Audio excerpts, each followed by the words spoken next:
अस्सलाम वालेकुम रहमतुल्लाहि व बरकातुहू। ब्लूम टेक्सोनोमी एक बहुत ही इम्पोर्टेंट टॉपिक है और जो लोग इम्तिहान की तैयारी कर रहे हैं उन्हें बहुत अच्छी तरह आइडिया है कि ये कितना इम्पोर्टेंट है। तो आज हम डिस्कस करने जा रहे हैं इसको। सबसे पहले इसकी डेफिनेशन देखते हैं कि इसको डिफ़ाइन कैसे किया जाता है। Bloom taxonomy is consist of 3 hierarchical model which are used to classify educational objectives into a level of complexity and specificity. The model domains are cognitive, affective and psychomotor domain. Doctor Benjamin Bloom America के रहने वाले थे। इन्होंने 1956 में पहली मरतबा एक taxonomy present की। टेक्सोनोमी कहते हैं क्लासिफिकेशन को, तकसीम कारी को, दर्जा बंदी को। तो इन्होंने एक डोमेन दिया। डोमेन कहते हैं एक स्पेसिफिक एरिया को। कौन सा एरिया इन्होंने दिया? इन्होंने कहा कि कग्निटिव डोमेन दिया। कग्निटिव का मतलब क्या होता है? कग्निशन का मतलब होता है मेंटल पावर, दिमाग से रिलेटेड इंटेलेक्चुअल एक उसकी अंडरस्टैंडिंग, तो इसको कग्निशन कहा जाता है। तो इसने कग्निटिव डोमेन दिया और इसने कहा कि इस कग्निटिव डोमेन के 6 इसने लेवल्स बताए। तो वो हम आगे जाके देखते हैं।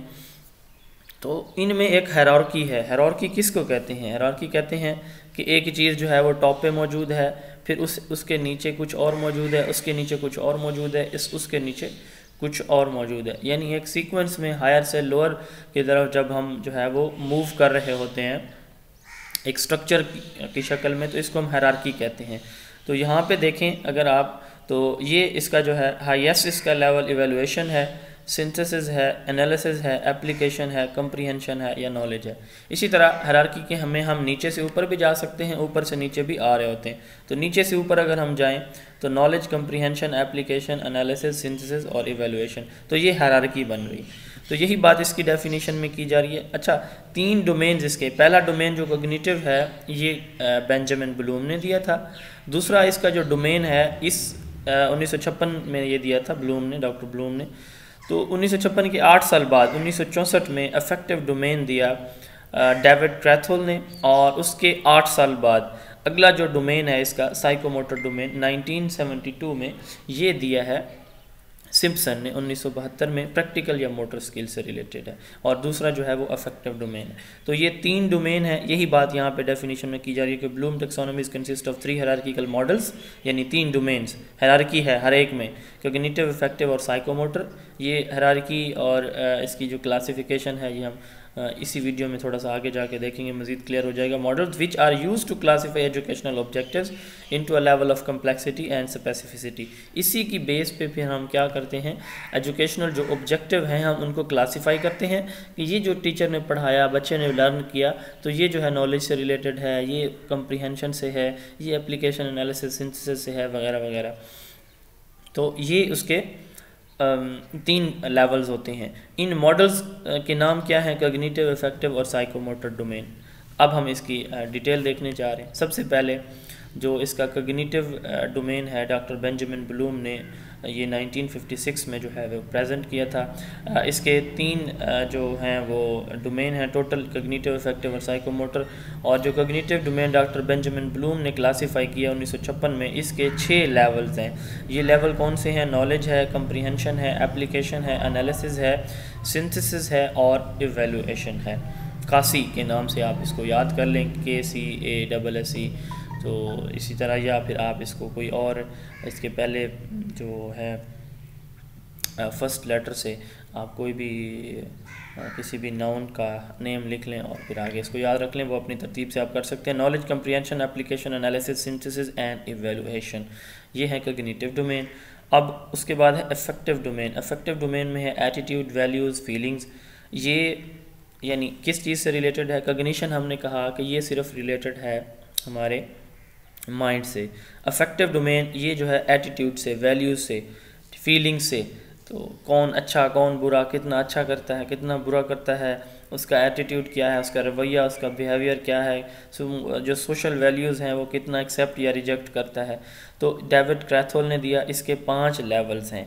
अटेंडिंग और रिसीविंग इसका पहला लेवल है, रेस्पॉन्डिंग एंड वैल्यूइंग इसका दूसरा लेवल है, ऑर्गेनाइजेशन इसका जो है वो वैल्यूइंग इसका तीसरा है, ऑर्गेनाइजिंग इसका चौथा है, कैरेक्टराइजिंग इसका 5वां जो है वो लेवल है। अर्वोक के नाम से आप इनको सीक्वेंस में याद कर सकते हैं। इनको सीक्वेंस में याद रखना ज़रूरी होता है क्योंकि ये एक हायरार्की है। उसके बाद साइकोमोटर डोमेन है, प्रैक्टिकल और मोटर स्किल इससे रिलेटेड है। यानी एक बच्चा फिज़िकली क्या कर सकता है, वो साइकिल चला सकता है, क्रिकेट खेल सकता है, कोई चीज़ बना सकता है, कोई स्कूल के अंदर कोई गार्डन बना सकता है, बागीचा बना सकता है, घर के अंदर कोई काम कर सकता है इस तरह जिसमें उसके मसल्स इन्वॉल्व हों, तो इसको हम साइकोमोटर डोमेन कहते हैं। क्लासिफाइड बाय सिम्पसन इन 1972। इसके 7 सब लेवल्स हैं। सबसे पहले परसेप्शन है, फिर सेट है, फिर तीसरे नंबर पे गाइडेड रेस्पॉन्स है, और फिर उसके बाद है mechanism, complex, overt response, adaptation and origination. ये इसके 7 स्टेप्स हैं। अब हम इनकी डिटेल देखने जा रहे हैं। ये जो सब लेवल्स हैं इनकी डिटेल हम देखने जा रहे हैं। यहाँ पे लिखा हुआ है कि हमारे board of intermediate and secondary education ये कॉग्निटिव डोमेन को मोस्टली फॉलो करते हैं, ब्लूम टैक्सोनॉमी को, और जो पंजाब एग्जामिनेशन कमीशन है हमारा पैक, ये मोस्टली 16 को फॉलो करता है। अब हम बात करते हैं in detail, in depth cognitive domain की। डॉक्टर बेंजामिन ब्लूम ने 1956 में दिया। अब ये डोमेन किस चीज़ से रिलेटेड है? मैंने जैसे पहले बताया, कॉग्निशन का मतलब इंटेलेक्चुअल हमारी या मेंटल एबिलिटीज़ या स्किल्स हैं, ये उनसे रिलेटेड है। यानी हम दिमाग में किस चीज़ को कितना बिठाते हैं, कितना फिर उसको याद रखते हैं, फिर उस याद शुदा हमारी जो मालूमात होती है वो जब हमें उसकी ज़रूरत पड़े तो हम उसको कैसे निकालते हैं। मसलन हमने कोई तारीफ़ याद की और उसका पता भी चल गया कि हमें इसका ये मतलब है और ये इस चीज़ की तारीफ़ है, और उसके कुछ अरसे बाद जो है हमसे किसी ने पूछा तो फिर हम जो है उसको अगर बता भी सकते हैं, तो ये हमारी कॉग्निटिव स्किल्स या एबिलिटीज़ होती हैं। The domain is concern with knowledge, outcomes and intellectual और mental abilities and skills. Knowledge lowest level है इसका, और इसमें सिर्फ एक बच्चे ने एक चीज़ को याद करना होता है, जो टीचर ने पढ़ाया उसको रिमेंबर करना होता है। मसलन पाकिस्तान कब मार्ज़ वजूद में आया, 14 अगस्त 1947 को, बच्चे ने इसको याद कर लिया, बस इतना ही। उसको नहीं पता कि कब आया, कैसे आया, कैसे आया, इसके लिए क्या क्या हुआ था, नहीं, इतना आइडिया नहीं, बस ये है कि टीचर ने पढ़ाया उसने याद कर लिया। एबिलिटी टू रिकॉल और remember the previously learned material is called knowledge. इसके लिए जो वर्ब यूज़ किए जाते हैं क्वेश्चन की शक्ल में, तो वो होता है नेम, डिस्क्राइब, रिलेट, टेल और फाइंड। इसकी एग्जांपल जो है वो डिफाइन इम्यूनिटी है। उसके बाद है कंप्रीहेंशन दूसरे नंबर पे। दूसरा इसकी जो लेवल है हायरार्की में, या अगर आप देखें नीचे से ऊपर की तरफ, तो लोएस्ट जो है वो नॉलेज है, फिर कंप्रीहेंशन आता है। अब कंप्रीहेंशन में जो टीचर ने पढ़ाया उसको बच्चे ने याद तो किया हुआ है, लेकिन याद करने के साथ साथ बच्चे ने उसके मीनिंग्स भी अंडरस्टैंड किए हों। जैसे सोलर इक्लिप्स क्या है, सूरज गिरन क्या होता है, तो बच्चे ने सिर्फ ये ना रटा लगाया हो कि जी चाँद जो है उस और सूरज के ज़मीन और सूरज के दरमियान चाँद आ जाता है तो इसको सोलर इक्लिप्स कहा जाता है या सूरज गिरन कहा जाता है। तो सिर्फ इतना ना पता हो, बल्कि उसको आइडिया हो कि सूरज क्या है, चाँद क्या है, क्यों आता है, ये कैसे आता है, इसकी डायरेक्शन कैसे होती है, ज़मीन जो है वो ज़मीन और सूरज के दरमियान चाँद किस जगह पे आएगा, तो ये काम होगा। इसको हम कहते हैं कंप्रीहेंशन। यानी जो पहले से चीज़ पढ़ी याद की है उसके मीनिंग्स भी बच्चा अंडरस्टैंड करे, सिर्फ खाली रटा लगा हुआ ना हो, खाली जो है उसने रिमेंबर ना की हुई हो चीज़। Ability to understand the meanings of the material. इसके लिए जो वर्ब क्वेश्चन में यूज़ किए जाते हैं वो हैं डिस्कस, आउटलाइन, प्रिडिक्ट और एक्सप्लेन। एग्जाम्पल सोलर एक्लिप्स को एक्सप्लेन करें। तीसरे नंबर पे आते हैं एप्लीकेशन। अब पहले लेवल पे बच्चे ने याद कर ली चीज़, दूसरे लेवल पे बच्चे ने क्या किया, उसको मीनिंग को भी अंडरस्टैंड कर लिया। तीसरे नंबर पे तीसरा जो इसका लेवल है वो ये कहता है कि बच्चे को जब भी ज़रूरत पड़े तो जो याद की, जो मीनिंग अंडरस्टैंड किया, उसको अप्लाई भी करे। मसलन क्वेश्चन पेपर आ गया उसके सामने तो वो उसको अप्लाई करे, जो क्वेश्चन पूछा गया है उसी के मुताबिक जो है वो अगर कोई उससे रिलेटेड कोई चीज़ बनानी है या किसी सवाल का जवाब देना है, कोई उससे मिलती जुलती सिचुएशन आ गई है, बाहर से किसी ने पूछ लिया है, किसी फैमिली से, फ्रेंड में से किसी ने पूछ लिया, तो बच्चा वो जो उसने याद भी किया हुआ है, मीनिंग भी अंडरस्टैंड किया हुआ, तो उसको आगे अप्लाई भी कर सके उससे मिलती जुलती सिचुएशन में। Apply ability to apply the previously learn knowledge in new situation. Solar eclipse की अगर हम बात करें, फ़र्ज़ करें वहाँ पे चांद गिरन हो जाता है सोलर गिरन के बजाय, तो बच्चे को पता होना चाहिए कि भाई वो जो मैंने पढ़ी थी चीज़ ये है तो उससे रिलेटेड, लेकिन वही वाली नहीं है, तो ये एप्लीकेशन है। या चांद गिरन जब हो रहा हो तो बच्चा देख के कहे हाँ वो जो टीचर ने पढ़ाया था ये तो बिल्कुल वही चीज़ है। इसके बाद जो है या यहाँ पे एक और एग्जांपल है कि थर्मामीटर कैसे यूज़ किया जाता है। उसके बाद एनालिसिस। एक गाड़ी एक वर्कशॉप पे खड़ी है, तो एक जो वहाँ पे वर्कर्स हैं, एक टीचर है, उसके कुछ आगे शागिर्द हैं, तो वो अपने शागिर्दों को बताते बेटा इसके ये पार्ट्स खोल दो सारे। अब बच्चे क्या करते हैं, वो सारे कंपोनेंट पार्ट्स उसके अलग कर देते हैं, अलग करके फिर उनको क्या किया जाता है, बाद में जोड़ा जाएगा। अब बच्चे का किसी एक बड़ी चीज़ को, बड़े कॉन्सेप्ट को, मसलन ब्रेन के पार्ट्स हैं, तो वो क्या करेगा, उनको डिवाइड करेगा कि ये 4 ब्रेन है, अच्छा अब 4 ब्रेन के 3 हिस्से हैं, मिड ब्रेन है इसके हिस्से हैं, हाइंड ब्रेन है इसके 3 हिस्से हैं। तो वो हर हिस्सों को भी क्या करता है, मेन पार्ट्स को अलग कर रहा है, फिर उनके जो सब पार्ट्स हैं उनको भी अलग अलग कर रहा है। यानी बच्चा याद करता है, जब हम ऐसे ही करते हैं, जब एक में बड़ा कॉन्सेप्ट होता है कि हम उसको छोटे छोटे हिस्सों में डिवाइड करके फिर याद करते हैं। इसी तरह वर्कशॉप की भी मैंने मिसाल दी है आपको। तो एक बच्चा ब्रेक करता है उस कंपोनेंट पार्ट्स को, एक बड़े कॉन्सेप्ट को उसके कंपोनेंट में डिवाइड करता है अंडरस्टैंडिंग के लिए, इसको हम एनालिसिस कहते हैं। Identify, compare, explain and categorise, identify the parts of brain इसकी एग्जांपल है।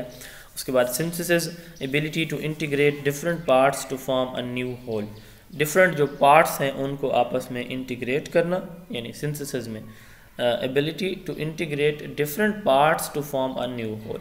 अब वो जो पिछले लेवल पे मैंने 2 मिसालें आपको दी हैं, एक ब्रेन स्ट्रक्चर की और दूसरा वर्कशॉप पे काम करने वाले एक प्यूपल्स, एक स्टूडेंट की अपने टीचर की इंस्ट्रक्शंस पे।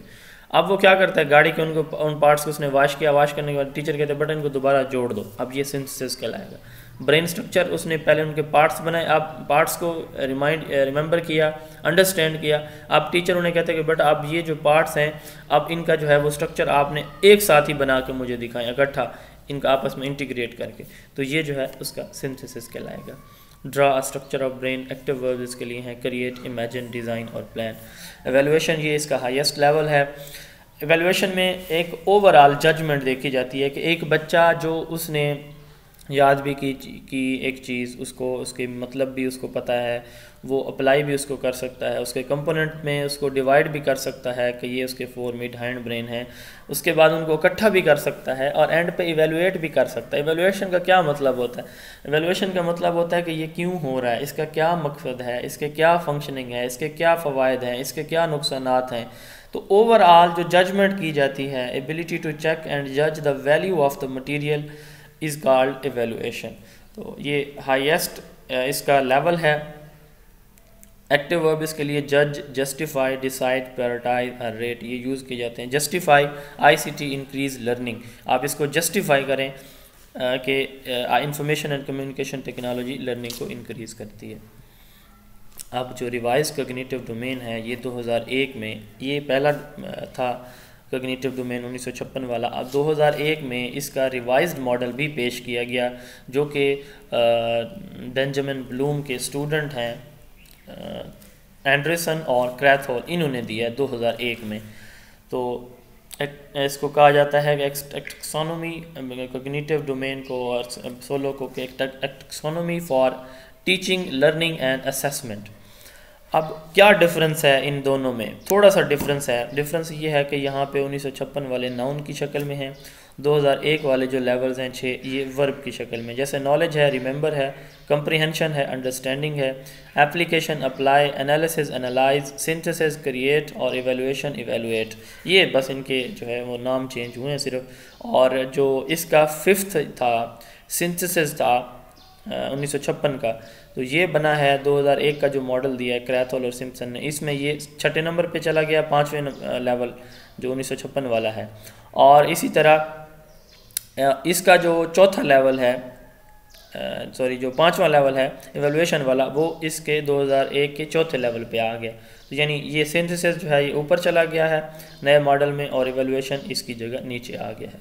ये जो है कॉग्निटिव डोमेन का ये मॉडल क्रैथहोल और सिम्पसन ने 2001 में दिया। उसके बाद आता है इफेक्टिव डोमेन। इफेक्टिव का क्या मतलब होता है? जैसे पहले बताया फीलिंग से रिलेटेड है कि बच्चा जो है वो किस हद तक उसका जो रेस्पॉन्स है वो दूसरे स्टूडेंट के साथ वो किस तरह का बिहेव करता है, टीचर के साथ, कम्युनिटी के साथ, पेरेंट के साथ, कौन सी वैल्यूज़ को वो अडॉप्ट करता है, कौन सी वैल्यूज़ को वो रिजेक्ट करता है, कितना लर्निंग का उसके इन चीज़ों के ऊपर असर होता है, इसको हम अफेक्टिव डोमेन में देखते हैं। 1964 में डेविड क्रैथहोल ने दिया था, the domain is concern with attitude, values and feelings of learner resulting from learning. बच्चे ने जो वैल्यूज़, फीलिंग्स, एटीट्यूड एक्वायर किया है लर्निंग से, तो उसको जो है इस में देखा जाता है। इस डोमेन में सबसे पहले अटेंडिंग है। अटेंडिंग कहते हैं विलिंगनेस होती है एक बच्चे की कि वो एक नया प्रोग्राम में ख़ुद को इन्वॉल्व करना चाहता है या रिसीव करना चाहता है नई इन्फॉर्मेशन, तो इसको हम अटेंडिंग कहते हैं। दूसरे नंबर पर आता है रिस्पॉन्डिंग। रिस्पॉन्डिंग में अटेंडिंग का इनका जो है, मैं बल्कि पहले एक एग्जांपल दे देता हूँ। अटेंडिंग में ये है कि एक प्रोग्राम, एक टीचर एक स्टोरी सुनाता है, ठीक है, कि एक लड़की थी, वो स्कूल जा रही थी, उसको पॉकेट मनी 50 रुपये मिली। वो रास्ते में जब स्कूल गेट से थोड़ा सा पीछे थी तो उसने देखा कि गली के कॉर्नर में एक बच्ची रो रही है। तो उस बच्ची का नाम जो है वो सुरैया है। तो वो देखती है कि सुरैया रो रही है, तो उसके पास चली जाती है कि आप क्यों रो रही हैं। वो कहती है कि मुझे 50 रुपये अम्मी ने दिए थे, वो मेरे गुम हो गए हैं, और मेरा छोटा बहन भाई में से कोई है वो रो रहा है, तो मैं घर जाऊंगी तो अम्मी मुझे डांटेंगी, और अम्मी के पास भी और पैसे नहीं हैं, तो इसलिए मैं रो रही हूँ कि अब दूध कहाँ से आएगा। अब यहाँ पे वो अपनी जो पॉकेट मनी है, जेब खर्च है, वो बच्ची उसको दे देती है, और वो बच्ची जो है हंसती मुस्कराती हुई खुश हो जाती है। और जब तक वो गली के मोड़ तक नहीं जाती, वो बार बार जो है पीछे मुड़ मुड़ के उसको देखती जाती है जिस बच्ची ने पैसे दिए हैं। अब टीचर ने ये स्टोरी सुनाई। स्टोरी सुनाने के बाद टीचर क्या करेगा कि क्या वाकई ये बच्चे जो, अब उसने क्या किया कि इस तरह अगर कोई मुश्किल में हो तो हमें उसकी मदद करनी चाहिए। अब वो बच्ची जब घर गई तो उसने अपनी वालदा को बताया कि मैंने आज अपने पॉकेट मनी ऐसे ऐसे एक बच्ची को दे दी। उसकी वालदा बड़ी खुश हुई, उसने 100 रुपीज़ उसे दे दिए। तो यहाँ पे टीचर जो है वो क्या कर रहा है, वो कह रहा है कि देखें ये जो है उस बच्ची ने हेल्प की, उसकी भी हेल्प हो गई, उसकी वालदा ने उसकी खुश भी हुई, और उसको जो है 50 रुपये और भी ज़्यादा दे दिए उसी दिन। तो मकसद बात करने का यहाँ पे ये है, टीचर यहाँ पे क्या कर रहा है, उनको समझा रहा है कि भाई ये चीज़ें आप करें कि जब आपको किसी की हेल्प की ज़रूरत हो, कोई मुश्किल में हो, कोई परेशानी में हो, तो हमें उसकी हेल्प करनी चाहिए, सच चाहिए, झूठ नहीं बोलना चाहिए। अब इसके कुछ लेवल्स हैं जो 5 बताए गए हैं। सबसे पहले अटेंडिंग है, ये लोएस्ट लेवल है कि एक बच्चा क्या, जो नई इन्फॉर्मेशन है, नया प्रोग्राम, ये जो हमने कहानी सुनाई मैंने आपको, तो क्या एक नए प्रोग्राम के लिए क्या बच्चा रेडी है, तैयार है, इसको हम कहते हैं अटेंडिंग और रिसीविंग, ठीक है। उसके बाद आता है इसके लिए आस्क, चूज, सेलेक्ट, रिप्लाइज, ये एक्टिव वर्ब्स हैं। उसके बाद आता है रिस्पॉन्डिंग। अब क्या रिस्पॉन्डिंग का मतलब होता है कि एक टीचर जो है वो कोई चीज़ पढ़ा रहा है, समझा रहा है, किस से रिलेटेड, अफेक्टिव डोमेन से रिलेटेड, यानी नॉलेज, इसकी वैल्यूज़ से रिलेटेड, फीलिंग से रिलेटेड, एटीट्यूड से रिलेटेड। तो क्या वो उसमें एक्टिवली पार्टिसिपेट कर रहा है। एक्टिव पार्टिसिपेशन का सिंबल कौन सा होता है कि क्या वो क्वेश्चन कर रहा है, और अगर टीचर क्वेश्चन नहीं कर रहा स्टूडेंट, तो क्या टीचर के क्वेश्चन का जवाब दे रहा है, तो ये इसकी एक्टिव पार्टिसिपेशन होती है। आंसर, असिस्ट, कंप्लाइज, कन्फर्म्स और हेल्प्स। उसके बाद आता है valuing, the ability to see the worth और value of something and express it. अब बच्चे ने देखा कि देखें वाकई उसने उसकी हेल्प की तो बड़ा अच्छा किया, तो वो उसको एक्सेप्ट कर लेता है कि हाँ यार, अगर मुझे भी कभी ऐसा मौका मिला तो मैं भी ऐसे करूँगा, किसी बुज़ुर्ग को सड़क से पार करा दूँगा, किसी की कोई चीज़ गुम हो गई होगी तो उस तक पहुँचाऊँगा, पड़ोसियों का ख्याल रखूँगा, गली मोहल्ले वालों का। The ability to see the worth और value of something and express it and acceptance of attitude and values, values को एक्सेप्ट करना और देखना कि वाकई ये जो काम है ये तो बहुत अच्छा है, इस चीज़ को देखना, वैल्यू देना। एबिलिटी टू सी वर्थ और value of something and express it and accepting the attitude and values, initiate, invites, join or justify। उसके बाद आता है ऑर्गेनाइजेशन। ऑर्गेनाइजेशन में ये जो वैल्यूज़ हैं इनको अरेंज करना। अच्छा, एक बच्चा जो है वो स्कूल जा रहा है, अब उसने स्कूल की फ़ीस भी देनी है, उसके पास अपने पास भी पैसे यही हैं, फ़ीस की भी आज लास्ट डेट है, और उसने देखा कि कोई उससे कहता है कि मुझे जो है मेरी मदद करनी। अब यहाँ पे बच्चे को क्या करना है, तो इसी तरह या बच्चा जा रहा है, उसके स्कूल का टाइम हो गया है, और एक बुज़ुर्ग जो है वो नाबीना है, वो उसने सड़क पार करनी है, उसे नहीं पता कैसे करनी है। अब यहाँ पे बच्चा क्या करेगा, तो डिफरेंट वैल्यूज़ को जब एक बच्चा प्रायोरिटाइज़ करता है तो इसको हम क्या कहते हैं, ऑर्गेनाइजेशन कहते हैं, कि कौन सा काम उसके लिए इस वक्त अहम है। The ability to organise values and to arrange them in appropriate order and prioritise a value over another to create a unique system, value system is called organisation. Alters है, अरेंज है, कंबाइन है, modifies, इसके लिए active verb use होते हैं। Characterisation ये इसका highest level है। अब ये जो वैल्यूज़ हैं एक बच्चा अपने करेक्टर का परमानेंटली पार्ट बना लेता है, तो इसको हम करेक्टराइजेशन कहते हैं। Ability to make a value a part of one's characters. Active verb इसके लिए एक्ट्स, डिस्प्ले, डिस्क्रिमिनेट और लिसन, ये यूज़ होते हैं। उसके बाद इसका लास्ट डोमेन है साइकोमोटर डोमेन, सिम्पसन ने 1972 में दिया था। ये डोमेन जो है वो किस चीज़ से रिलेटेड है, बच्चे की मोटर स्किल से रिलेटेड है, मैनिपुलेशन से रिलेटेड है, जिसमें एक बच्चा किसी भी फिज़िकल ऑब्जेक्ट के साथ या अपने बॉडी मसल्स को इन्वॉल्व करता है उस फिज़िकल ऑब्जेक्ट्स की मैनिपुलेशन के लिए, तो इसको हम साइकोमोटर डोमेन के domain is concern with the development of motor skills, manipulation of materials and are some acts which require neuromuscular coordination. इसमें दिमाग और मसल्स का आपस में कोऑर्डिनेशन डेवलप होता है। It is also called cognitive domain, इसका दूसरा नाम कोग्निटिव डोमेन भी है। अब इसके 7 लेवल हैं। सबसे पहले परसेप्शन है। मैं इसकी मिसाल एक सादा सी देता हूँ अक्सर अपने स्टूडेंट को, कि एक टीचर ने साइकिलिंग सिखानी है अपने बच्चे को, एक पेरेंट ने सिखानी है क्रिकेट सिखानी है, एक्सरसाइज कोई सिखानी है। हम साइकिल की मिसाल ले लेते हैं, बड़ी सिंपल सी है। तो सबसे पहले बच्चे से हाँ बेटा आप जो है वो आप में से कौन कौन साइकिलिंग सीखना चाहता है, तो क्लास में फ़र्ज़ करें सारे बच्चे हैंड रेज़ कर देते हैं हम सीखना चाहते हैं।